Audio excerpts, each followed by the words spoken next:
ನಮಸ್ಕಾರ. ವಿಶ್ವವಾಣಿ ಟಿವಿಯ ವಿಶೇಷ ಸಂದರ್ಶನ ಕಾರ್ಯಕ್ರಮಕ್ಕೆ ಸ್ವಾಗತ. ನಾನು ವೀರೇಶ್ ಶಿವಾನಂದ್ ಅಂಬೆ. ವೀಕ್ಷಕರೇ, ಇತಿಹಾಸದಲ್ಲಿ ಒಂದು ಶಾಸನ ಇದೆ. ಸಾಧುಗೆ ಸಾಧು, ಮಾಧುರ್ಯಂಗೆ ಮಾಧುರ್ಯಂ, ಬಾದಿಪ್ಪ ಕಲಿಗೆ ಕಲಿಯುಗ ವಿಪರೀತನ್, ಮಾಧವ ನೀತನ್ ಪೆರಣಲ್ಲ. ಈ ಶಾಸನವನ್ನು ನಾನು ಯಾಕೆ ಹೇಳ್ತಾ ಇದ್ದೀನಿ ಅಂತಂದ್ರೆ, ಸದ್ಯಕ್ಕೆ ಇದೀಗ ಈ ಸಂದರ್ಭದಲ್ಲಿ ಈ ಶಾಸನವನ್ನು ನಾವು ನೆನಪು ಮಾಡಿಕೊಳ್ಳಬೇಕು. ಯಾಕಂದ್ರೆ ನಾವು ಒಳ್ಳೆಯವರಿಗೆ ಒಳ್ಳೆಯವರಾಗಿರಬೇಕು. ಅದೇ ರೀತಿಯಾಗಿ ಕೆಟ್ಟ ವರ್ತನೆ ಅಥವಾ ಬಾಲ ಬಿಚ್ಚಿದ್ರೆ ಆ ಬಾಲವನ್ನ ಕಟ್ ಮಾಡತಕ್ಕಂತಹ ಒಂದು ಸಾಮರ್ಥ್ಯವನ್ನು ಕೂಡ ನಾವೆಲ್ಲ ಆ ಒಂದು ಮನೋಭಾವನೆಯನ್ನ ನಾವು ತಾಳ್ಬೇಕಾಗತ್ತೆ. ಯಾಕಂದ್ರೆ ಸದ್ಯಕ್ಕೆ ಇದೀಗ ಇಡೀ ದೇಶವಲ್ಲ, ಇಡೀ ಜಗತ್ತಿನಲ್ಲಿ ಒಂದೇ ಮಾತು ಕೇಳಿ ಬರ್ತಾ ಇರೋದು, ಅದು ಒಂದೇ, ಆಪರೇಷನ್ ಸಿಂಧೂರ.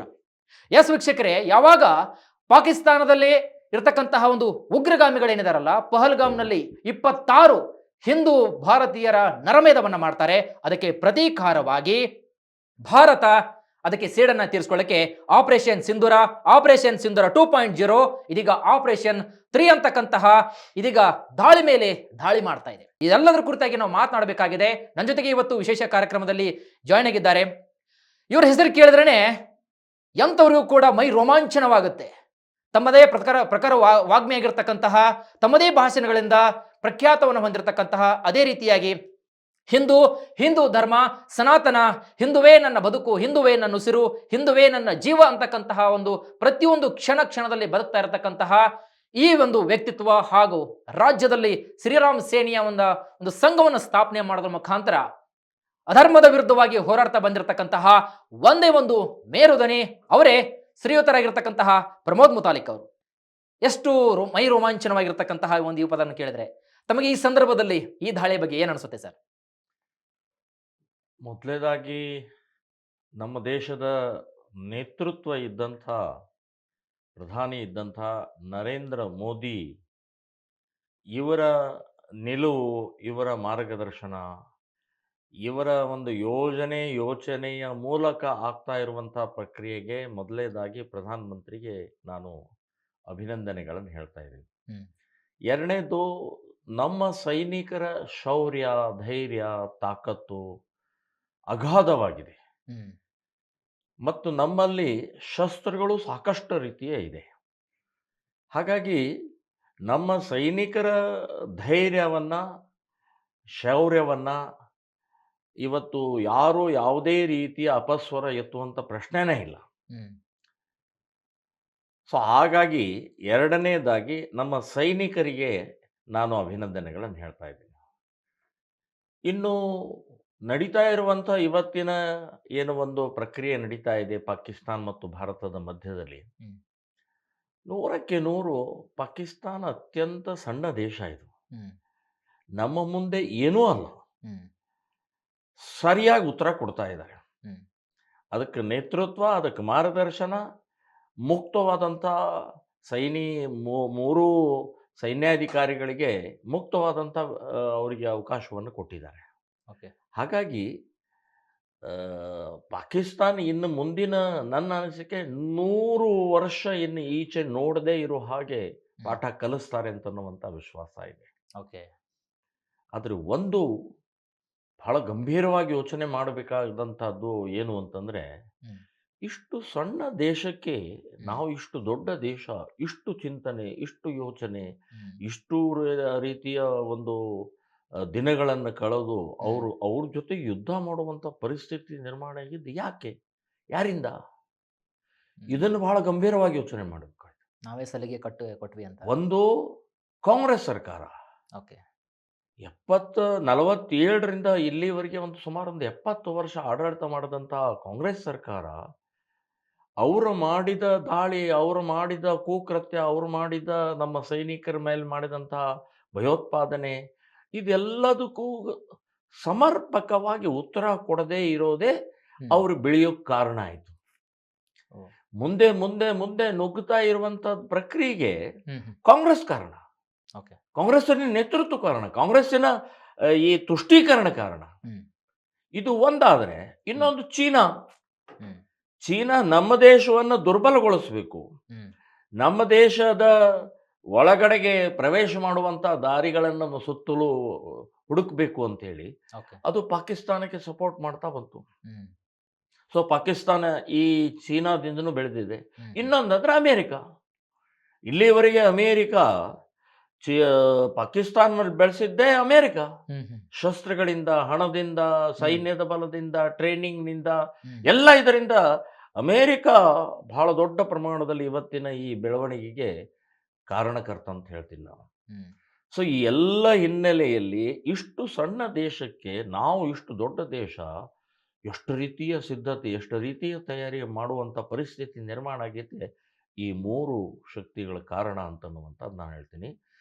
ಇದನ್ನು ಮೀರಿ ಇವತ್ತು ಯಾಕೆ ಅಂತಂದರೆ ನರೇಂದ್ರ ಮೋದಿ ಓಕೆ 2014ರಿಂದ ಇಡೀ ಜಗತ್ತಿನ ಎಲ್ಲ ರಾಷ್ಟ್ರಗಳಿಗೆ ಹೋಗಿ ವಾಸ್ತವಿಕ ಸ್ಥಿತಿ, ಸ್ನೇಹದ ಇದು, ವ್ಯಾಪಾರದ್ದು ಹೀಗೆಲ್ಲವನ್ನು ನಿರ್ವಹಿಸ್ತಾ ಬಂದಿದ್ದ ಪರಿಣಾಮದಿಂದ ಇವತ್ತು ಯಾರು ಕೂಡ ಎಕ್ಸೆಪ್ಟ್ ಟರ್ಕಿ ಮತ್ತು ಚೀನಾ ಬಿಟ್ಟರೆ ಜಗತ್ತಿನ ಎಲ್ಲ ದೇಶಗಳ ಸಪೋರ್ಟ್ ಇವತ್ತು ನಮಗೆ ಸಿಕ್ಕಿದ್ದಕ್ಕೆ ಕಾರಣ ನರೇಂದ್ರ ಮೋದಿ.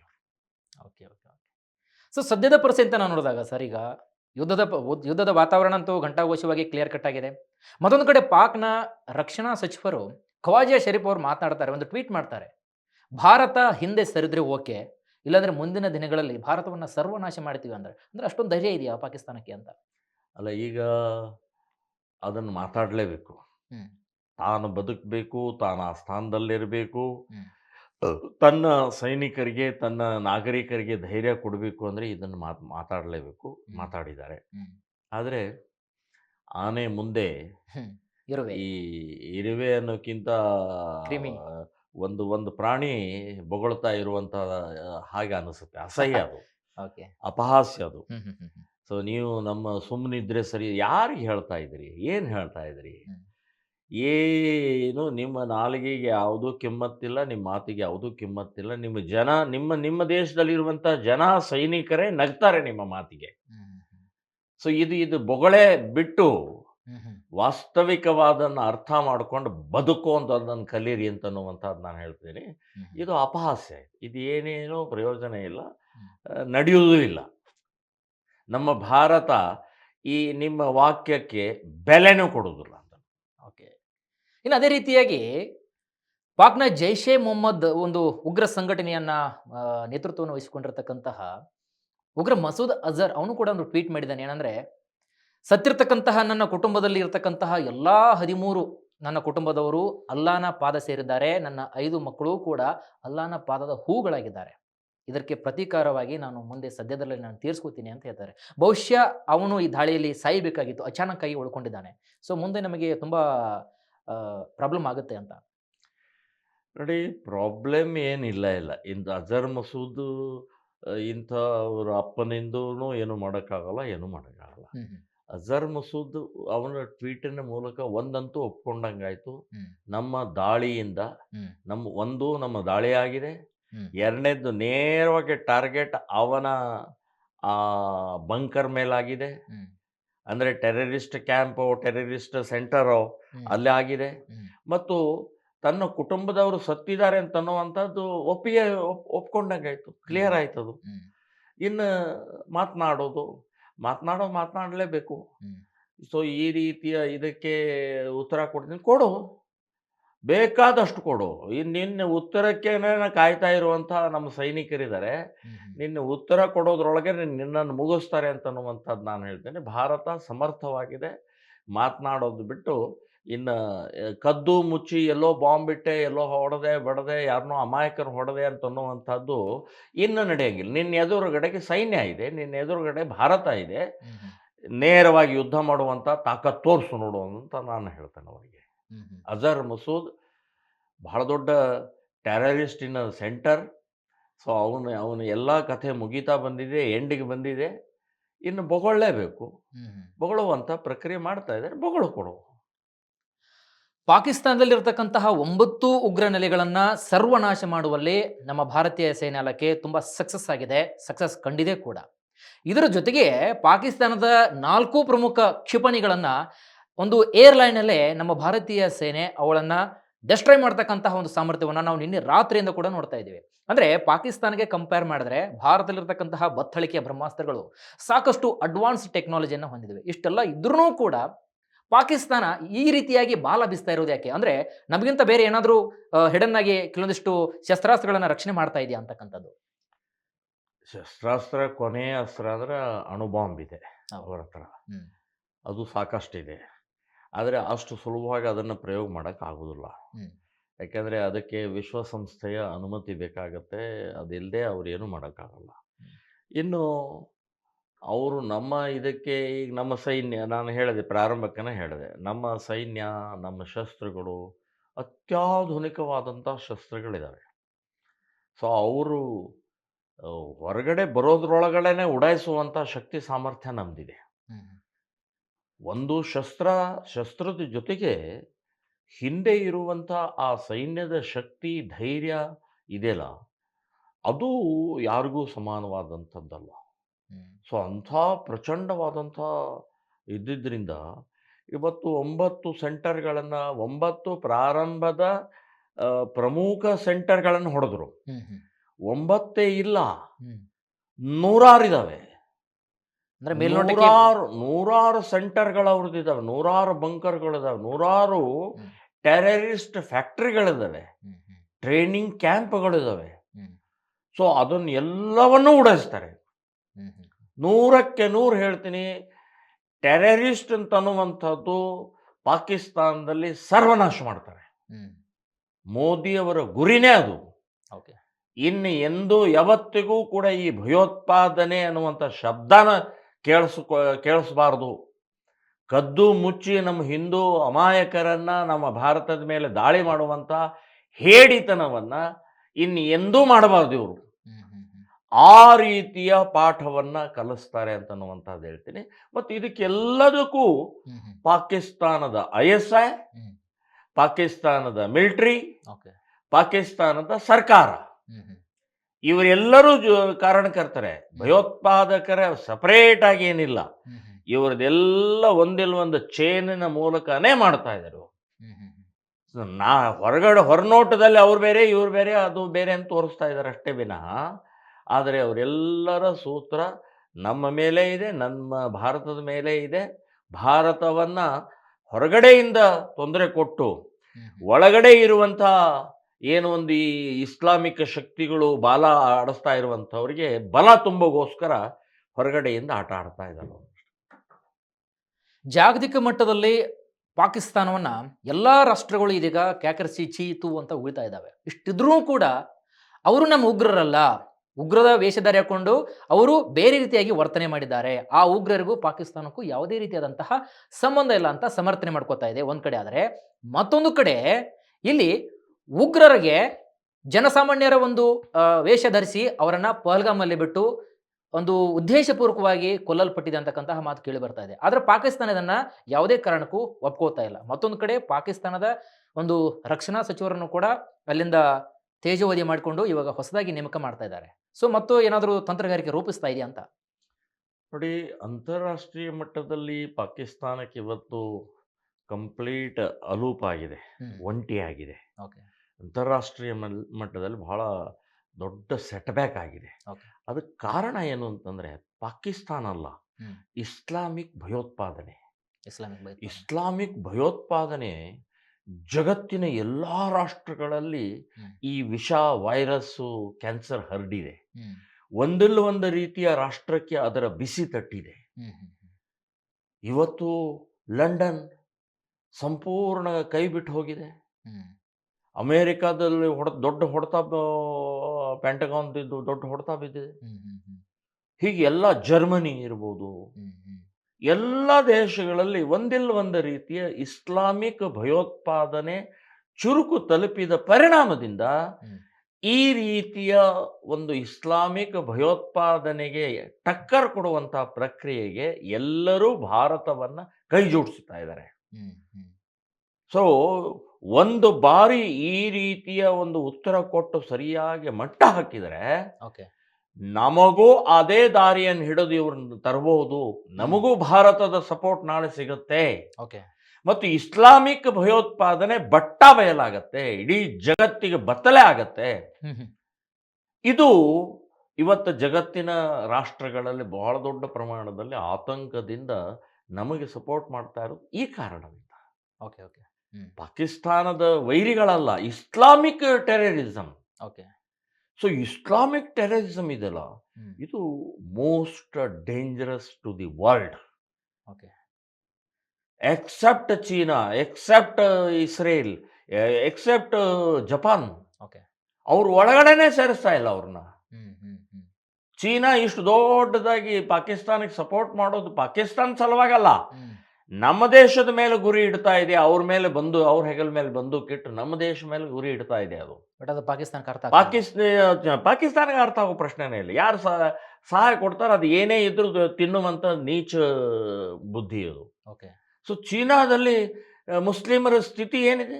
ಭಿಕಾರಿಗಳಾಗಿದ್ದಾರೆ. ಇಲ್ಲಿ ಹ್ಮ್ ನಮಾಜ್ ಮಾಡಂಗಿಲ್ಲ, ಗಡ್ಡ ಬಿಡಂಗಿಲ್ಲ, ಮೆರವಣಿಗೆ ಇಲ್ಲ, ನೀವು ಮಸೀದಿ ಕಟ್ಟಂಗಿಲ್ಲ, ಮೈಕ್ ಇಲ್ಲ, ಹ್ಮ್ ಬಿದ್ದುಕೊಂಡಿರ್ಬೇಕು. ಇದು ಚೀನಾ ಮಾಡಿದ ಪರಿಣಾಮದಿಂದ ಇವತ್ತು ಅಲ್ಲಿ ಯಾವುದೇ ಟೆರರಿಸಮ್ದು ಏನೋ ಘಟನೆಗಳಾಗಿಲ್ಲ. ಹ್ಮ್ ಜಪಾನ್ ಹ್ಮ್. ಒಳಗಡೆ ಪ್ರವೇಶನೇ ಇಲ್ಲ. ಹ್ಮ್ ಇಸ್ರೇಲ್ ಅಂತೂ ಪ್ರಶ್ನೆನೇ ಇಲ್ಲ. ಇಸ್ರೇಲ್ ಒಬ್ಬ ಸತ್ರ ಸಾಕು, 100 ಜನರನ್ನು ಕೊಂದು ಹಾಕುವಂತ ತಾಕತ್ತಿರುವಂತ ಇಸ್ರೇಲ್ ಇದೆ. ಉದಾಹರಣೆಗೆ ಗಾಜಾ ಅಟ್ಯಾಕ್ ಆಯ್ತು, ಗಾಜಾದು ಸ್ವಚ್ಛ ಮಾಡಿಬಿಟ್ರು, ಕಂಪ್ಲೀಟ್ ನಮ್ಮ ಪವರ್ ಏನಿದೆ ಅಂತ ತೋರಿಸಿದ್ರು ಇಸ್ರೇಲ್ ಅವರು. ತೋರಿಸಿದ್ರು. ಸೊ ಹೀಗಾಗಿ ಇವತ್ತು ಜಗತ್ತಿನ ಎಲ್ಲ ರಾಷ್ಟ್ರಕ್ಕೂ ಗೊತ್ತಾಗಿದೆ, ಇಸ್ಲಾಮಿಕ್ ಭಯೋತ್ಪಾದನೆ ಇದು ಬಹಳ ಡೇಂಜರಸ್. ಇದು ವೈರಸ್, ಇದು ಕ್ಯಾನ್ಸರ್, ಇದು ನಮ್ಮ ಒಳಗಡೆಗೆ ಬಿಟ್ಟರೆ ಇದು ಹರಡ್ತಾ ಹೋಗುತ್ತೆ. ಇದನ್ನು ತಡೆಯುವಂಥ ಪ್ರಕ್ರಿಯೆ ಎಲ್ಲ ರಾಷ್ಟ್ರಗಳು ಯೋಚನೆ ಮಾಡಿ ಭಾರತಕ್ಕೆ ಸಪೋರ್ಟ್ ಮಾಡ್ತಾ ಇದ್ದಾವೆ. ಓಕೆ ಓಕೆ ಸರ್, ಹಾಗಾದ್ರೆ ಪಾಕಿಸ್ತಾನ ಪ್ರಧಾನಿ ಒಂದ್ ಕಡೆ ಮಾತು ಹೇಳ್ತಾರೆ, ಇಸ್ಲಾಂ ಧರ್ಮ ಅಂತಕ್ಕಂಥದ್ದು ಶಾಂತಿಯ ಸಂದೇಶ ಅಂತ ಹೇಳ್ತಾರೆ. ಇಸ್ಲಾಂ ಧರ್ಮದವರು ಯಾರೂ ಕೂಡ ಭಯೋತ್ಪಾದಕರಲ್ಲ ಅಂತಾರೆ. ಆದರೆ ಭಯೋತ್ಪಾದಕರು ಇರತಕ್ಕಂತಹ ಎಲ್ಲಾ ಉಗ್ರರು ಮುಸಲ್ಮಾನ ಒಂದು ಸಮುದಾಯಕ್ಕೆ ಸೇರಿದವರಾಗಿದ್ದಾರಲ್ಲ. ಸೊ ಇದು ಹೇಗೆ ಅಂತ ಅಂದ್ರೆ, ಸಿಕ್ಕವರೆಲ್ಲರೂ ಕೂಡ ಮುಸಲ್ಮಾನ್ ಸಮುದಾಯಕ್ಕೆ ಸೇರಿದವರೇ. ಹಾಗಾದ್ರೆ ಇದನ್ನ ಯಾವ ರೀತಿಯಾಗಿ ಅವ್ರು ಸಮರ್ಥನೆ ಮಾಡ್ಕೋತಾರೆ ಅಂತ? ಭಾರತದ ಪ್ರಧಾನಿ ಒಂದು ಶಾಂತಿಯ ಸಂದೇಶ ಎಲ್ಲರೂ ಹೇಳ್ತಾರೆ. ಇಸ್ಲಾಂ ಅಂದರೆ ಶಾಂತಿ. ಬುರ್ಡೆ ಏನೂ ಅರ್ಥ ಇಲ್ಲದಂಥ ಅದು ಅಂದರೆ ಈ ಕೋಣಿನ ಬಾಯಲ್ಲಿ ಭಗವದ್ಗೀತೆ ಹೇಳ್ದಂಗೆ, ರಾಕ್ಷಸರ ಬಾಯಲ್ಲಿ ಭಗವದ್ಗೀತೆ ಹೇಳ್ದಂಗೆ ಅಂತ ಅಂತಾರಲ್ಲ, ಹಾಗೆ ಇವ್ರು ಯಾವ ಮುಖ, ಏನು ಶಾಂತಿ? ಶಾಂತಿ ಅಂದರೆ ಏನಂತ ತಿಳ್ಕೊಂಡಿದ್ದಾರೆ? ತಮ್ಮ ಪಾಡಿಗೆ. ಈಗ ಉದಾಹರಣೆಗೆ 47ರಲ್ಲಿ ಜಿನ್ನಾ ಪಾಕಿಸ್ತಾನ ನಿರ್ಮಾಣ ಆಯಿತು, ನಮ್ಮ ದೇಶ ಕಿತ್ಕೊಂಡು ಹೋದರು. ಸುಖವಾಗಿ, ಚೆನ್ನಾಗಿ, ಆನಂದವಾಗಿ, ಅಭಿವೃದ್ಧಿಯಾಗಿ ಇವತ್ತು ಕುವೈತ್ ಮಾದರಿಯಲ್ಲಿ ಅಥವಾ ಬೇರೆ ಬೇರೆ ಮುಸ್ಲಿಂ ರಾಷ್ಟ್ರಗಳು ಎಷ್ಟು ಒಳ್ಳೆ ಶ್ರೀಮಂತ ರಾಷ್ಟ್ರಗಳಾಗಿ ಚೆನ್ನಾಗಿ ಡೆವಲಪ್ ಆಗಿದ್ದಾವೆ, ಆ ರೀತಿಯ ಆ ಮಾದರಿಯಲ್ಲಿ ಇವತ್ತು ಬೆಳಿಬಹುದಾಗಿತ್ತು ಪಾಕಿಸ್ತಾನ್. ಎಲ್ಲ ಇದೆ, ನೀರಿದೆ, ಖನಿಜಿದೆ, ಅರಣ್ಯ ಸಂಪತ್ತಿದೆ, ಮ್ಯಾನ್ ಪವರ್ ಇದೆ. ಎಲ್ಲ ಇದ್ದಾಗಲೂ ಕೂಡ ಇಸ್ಲಾಂ ಅನ್ನುವಂಥ ಇದ್ದ ಪರಿಣಾಮದಿಂದ ಇವತ್ತು ಅದೇ ಮುಖದಿಂದ ಇವತ್ತು ಯಾವ ಶಾಂತಿ ಅಂತ ಹೇಳ್ತಾರೆ? ಇಡೀ ಜಗತ್ತಿಗೆ ಇವತ್ತು ಕಂಟಕ ಆದಂಥ ಇಸ್ಲಾಮಿಕ್ ಶಕ್ತಿ, ಇಸ್ಲಾಮಿಕ್ ಭಯೋತ್ಪಾದನೆಯ ಸೆಂಟರ್ ಅಂತಂದ್ರೆ ಪಾಕಿಸ್ತಾನ ಅಂತ ಆಗಿದೆ. ಸೊ ಏನು ಶಾಂತಿ? ಶಾಂತಿ ಅಂದರೆ ಅದಕ್ಕೆ ಅರ್ಥ ಏನಾದರೂ ಗೊತ್ತಾ ಪ್ರಧಾನಿಗೆ, ಅವ್ರು ನೀಚನಿಗೆ? ಸೊ ಶಾಂತಿಯ ಇದು ಅಷ್ಟೇ ಅಲ್ಲ. ನಾನು ಹೇಳೋದು, ಈಗ ಶಾಂತಿ ಅವರು ಹೇಳಿದ ಪರಿಣಾಮದಿಂದ ನಮ್ಮ ದೇಶದಲ್ಲಿರುವಂಥ ಮುಸ್ಲಿಂ ಮುಲ್ಲಾ ಮೌಲ್ವಿಗಳು ಅದನ್ನೇ ಹೇಳ್ತಾರೆ, ಇಸ್ಲಾಂ ಅಂದರೆ ಶಾಂತಿ, ಇಸ್ಲಾಂ ಅಂದರೆ ಶಾಂತಿ. ಅತ್ಯಂತ ಹಸಿ ಸುಳ್ಳು ಹೇಳ್ತಾ ಇರುವಂಥ ಮುಲ್ಲಾ ಮೌಲ್ವಿಗಳು ಇವರು. ಓಕೆ. ಹೊಡಿ ಬಡಿ ಕಡಿ, ದಂಗೆ, ಗಲಾಟೆ, ಗಲಭೆ, ಬಾಂಬು, ಬಂದೂಕು, ಚಾಕು, ಚೂರಿ, ಇದೇ ಇದು ಶಾಂತಿನ? ಇದು ಇಸ್ಲಾಮಿಕ್ ಮುಲ್ಲಾ ಮೌಲ್ವಿಗಳು. ನಿಮಗೆ ಮಾನ ಮರ್ಯಾದೆ ಏನಾದರೂ ಇದ್ದು ಯಾವ ದೇಶದಲ್ಲಿ ನೀವು ಶಾಂತಿಯಿಂದ ನೆಲೆಸಿದಿರಿ? ನಿಮ್ಮದೇ ದೇಶಗಳಿದ್ದಾವೆ, ನಿಮ್ಮದೇ ಬಹುಸಂಖ್ಯಾತರ ಮುಸ್ಲಿಂ ರಾಷ್ಟ್ರಗಳಲ್ಲಿ ಇವತ್ತು ನೀವು ಯಾವ ಸ್ಥಿತಿಗಿದ್ದೀರಿ? ಯಾವ ಶಾಂತಿ ಇಲ್ಲ, ಆ ಶಬ್ದಕ್ಕೆ ಅರ್ಥನೇ ಇಲ್ಲ ಅವ್ರ ಬಾಯಿಂದ ಬರುವಂತಹದ್ದನ್ನ ನಾನು ಹೇಳ್ತೇನೆ. ಮಾತಿಗೂ ಕೃತಿಗೂ ಒಂದಕ್ಕೊಂದು ಮೂರ್ಖತನದ ಹೇಳಿಕೆ. ಅವರ ಈ ಉಗ್ರತ್ವ, ಅವರ ದ್ವೇಷ, ಅವರ ಅಸೂಯೆ, ಅವರ ಭಯೋತ್ಪಾದನೆ ಅವರ ಇಸ್ಲಾಮಿಕ್ ಗ್ರಂಥದಲ್ಲೇ ಇದೆ.